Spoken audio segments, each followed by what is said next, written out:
again, guys. So, this is story for a different video, but I bought some boxes. Exactly 11 to be honest, and the only thing I get from them, no skins, and the only tank is this tank. I decided that I will tell you about it, if it's good or not, at least in my opinion, of course. So first, mobility. It's pretty much the Sherman chassis, but it's a bit better than that. But a bit better than good is still good. 48 km per hour top speed, well, it's okay. It's not very special, it's not bad, not great. It's enough. If we talk about mobility in general, everything about this tank is okay. Except traverse speed, which is very good, even for a medium tank. When we talk about armor, this is paper tank. 40mm turret and 50 on the front of the chassis. Everything except tier 4 guns, bad guns even, will penetrate you without any problems. HE guns and artillery will have no mercy for you. As you can see, they will devastate your tank. But you have small turret, which is always a nice thing, and you can side scrape against similar guns. This tank is using 75mm gun with 4 rounds magazine. Standard rounds have 148mm penetration and gold has 186. And this all gun is average. I mean, it's not bad, not good, it's average for its tier. Intra-clip reload at 1.75 is okay. I mean, I would like a bit less, but it's okay anyway. The worst part about this tank, in my opinion, is its full reload time, above 17 seconds. This means that your basic DPM is at 1400 level. This is, well, it's very low for me. If you are fighting something all in and you cannot kill it with whole clip, then you have to retreat or you will die or lose HP, a lot of it. And as you can see, this is sometimes your only option. On plus side, this tank carries 72 rounds, which is a lot and gives you potential damage of over 9000. Also, your aim time is very good for autoloader at 1.92. I was very disappointed with its elevation and depression, because you have only 12 degrees of elevation and 6 degrees of gun depression. If you have paper thin armor, you want to at least have gun depression so you can work on hills like a boss. And 6 degrees, well, it's not bad, but it doesn't make you a king of a hill. Your camo isn't great. I mean, it's not terrible, but it's not great by any means. All in all, you're a big medium tank. But on the other hand, you have very good view range at 370 meters and one of the best radio range, over 780 meters.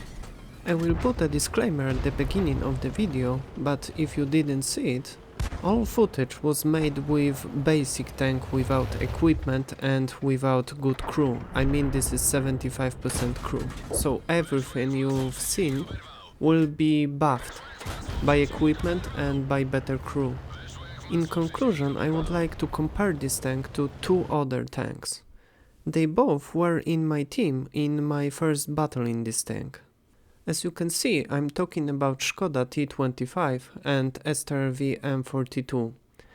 These are autoloaders at tier 6. As you can see, M4 has the worst damage per minute of them all, and Skoda has the best. I mean, I've always loved about Skoda that low reload time, under 8 seconds for whole clip and 1.33 seconds for intra-clip reload. Of course, you have a bit lower penetration and a bit lower damage on your shell, and of course you have one shell less in magazine, but for me it's still much better gun. If you want firepower, you should go for Skoda, in my opinion at least. STRV is, well, in most cases better than M4, at least if we talk about gun. It hits harder but got longer intra-clip reload. Gun handling except aim time belongs to Škoda again. And look at this depression and elevation. 20 instead of 12 and 10 instead of 6. This is, well, it is very good. If you don't have armor, you want that flexibility. Škoda is also the fastest tank, with 60 km/h top speed and best power to weight ratio. But tank traverse speed belongs to M4, and as you can see it belongs to it very much.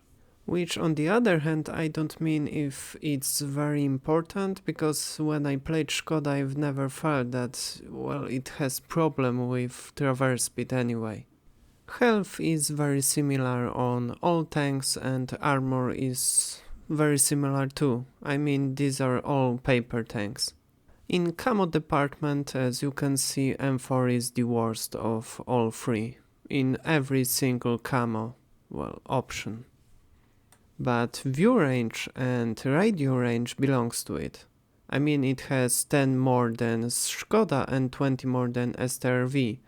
Radio range, which isn't that important, but it's nice too, is also better, especially than STRV, with over 70 meters more. So all in all, is this a good tank? Is M4A1 FL10 a good tank? Well, it's okay. I mean, it's not as special as I thought it will be, and DPM is killing it for me. I mean, all autoloaders have to trade, they can't really go all in, but I would like to have a chance, because sometimes you don't have a choice, sometimes you have to go in or go home. And of course gun depression was a big disappointment, because if you give me a paper tank I would like to have gun depression so I can work on hills and, well, be specialized in something. On the other hand, you have really nice aim time and you carry a lot of ammunition, you can spot for yourself and your team. But, well, with spotting the problem is a camo, which isn't that great. Good tank, bad tank, you decide. For me it's okay tank. So I hope you will have more luck with your crates than me, and see you again guys, stay safe.